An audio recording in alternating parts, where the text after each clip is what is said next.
By the name of the video and the charm I have on, you could probably guess that I found an imp. And let me tell you, that was pretty hard to do since people don't want to sell them. But let's look if they're really as good as people think they are. So I only have a tier 1. That's all I was able to find. So we'll play around with it a bit. Yeah, we'll just do that first and eat this imp food. It looks like those little mini bacon hot dogs. Speaking of which, I really want some now. Thanks a lot, game. So, there he is, little guy. I wonder if I can get as small as him with a shrink charm. That's pretty cute. Alright, so he has a little dagger thing. Looks like a Langsax. He just follows you around. Glowing eyes. No trails or anything. Kinda disappointing, but I don't know. What was I really expecting? Now let's see. The skill. Command your imp to attack, dealing 119 slash to your target. It'll improve with imp ability. And I have imp ability at 249. So it is pretty hard, especially for a tier 1 pet. Let's see how it auto attacks. I'm kind of wondering. Does it have the rogue trails on it? No? Well, at least it still stabs.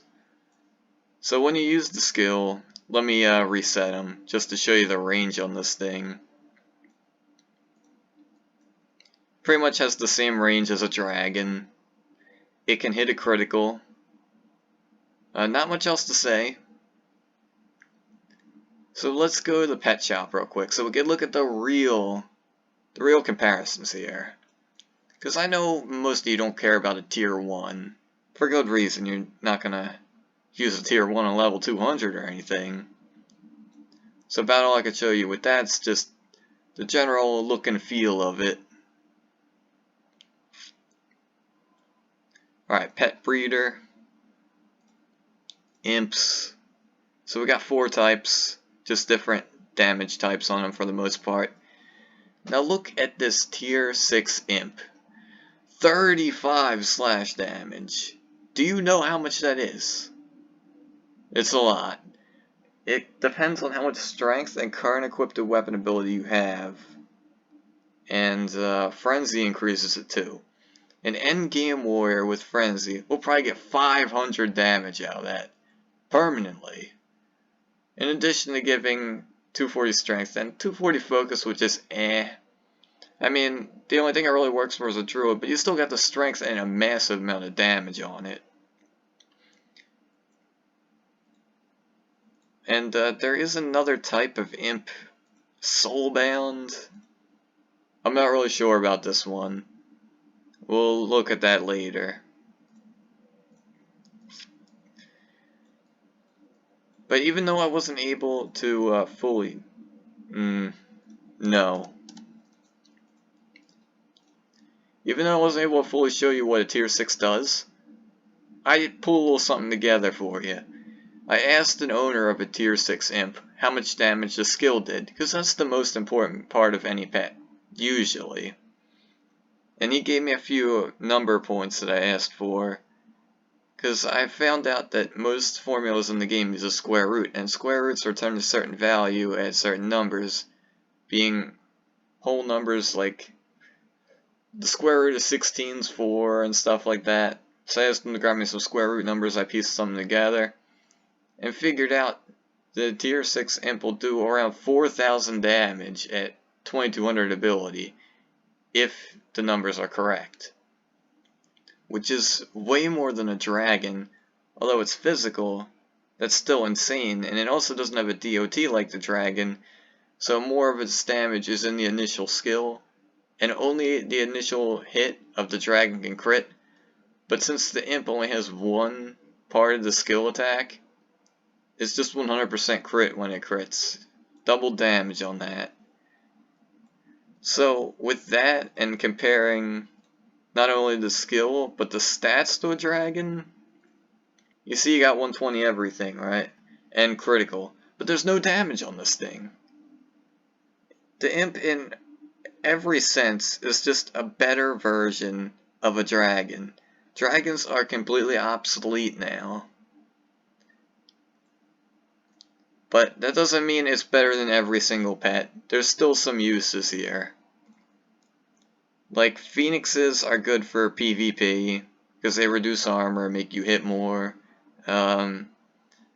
Seedlings, I talked about this in beta, I think. But even though they don't give that good of stats, the skill is amazing for seedlings. Because, say it increases damage by 100, right? Whatever. Useless for you. But if you have like 30 people in a raid around you, that's 30 times 100 per auto, which could easily add up to tens of thousands of damage if every hit connects. Much more than your Imp will do.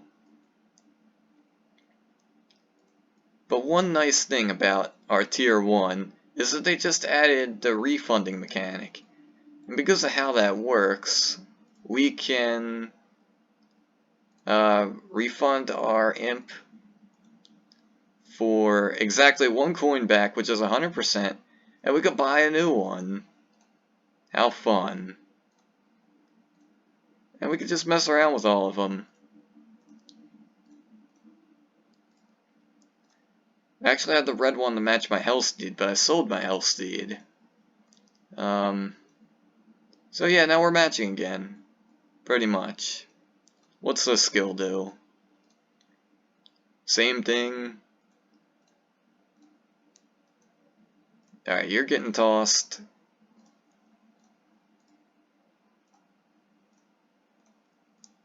Sell that.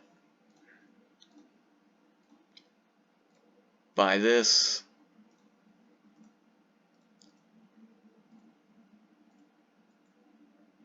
Well, he's got purple eyes. Yep, all the same, just different damage types. So ideally, if you had to choose between the three, you'd probably pick Pierce damage, since that's the most likely lure to be up at bosses. But if you play solo or PvP or something, it's not that important most of the time. But really, just future-proof yourself and get a blue Imp if you're not sure. But this fourth one's the real question. What's it do?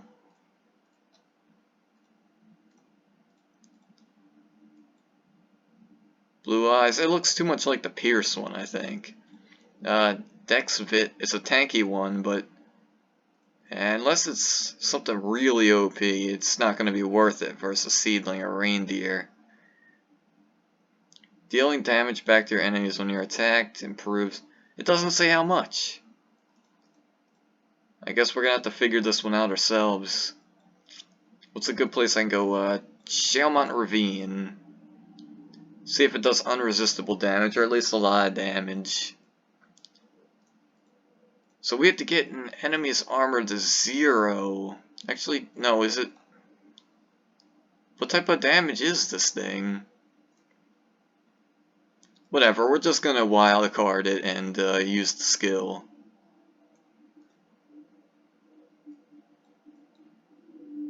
$23. Okay. Alright, come on, hit me, man. Alright, whatever. So 20-ish, and we're gonna go to Hero's Landing. We're gonna punch some level 1 in the face and see if it does about the same damage. It's not like we can have a training dummy whack us back, so this is our next best thing.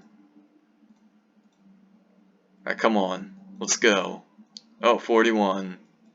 Yeah, so it's definitely not unresistible damage, because it would have been the same amounts.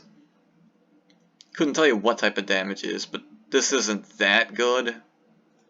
I don't recommend it. Just get the damage one, and you'll love it. Wait, standing sideways. Well, anyway. Here's our conclusion. People are rightfully paying a lot of money for this pet. It's very OP. But it doesn't make every pet obsolete, just dragons. And I guess you could still use a dragon on a mage hybrid, but no one's gonna do that, let's be honest. Everyone uses a phoenix on a mage. That's only some kind of weird idea I would try. And I'm always for out-of-the-box ideas, but I don't see it working that well.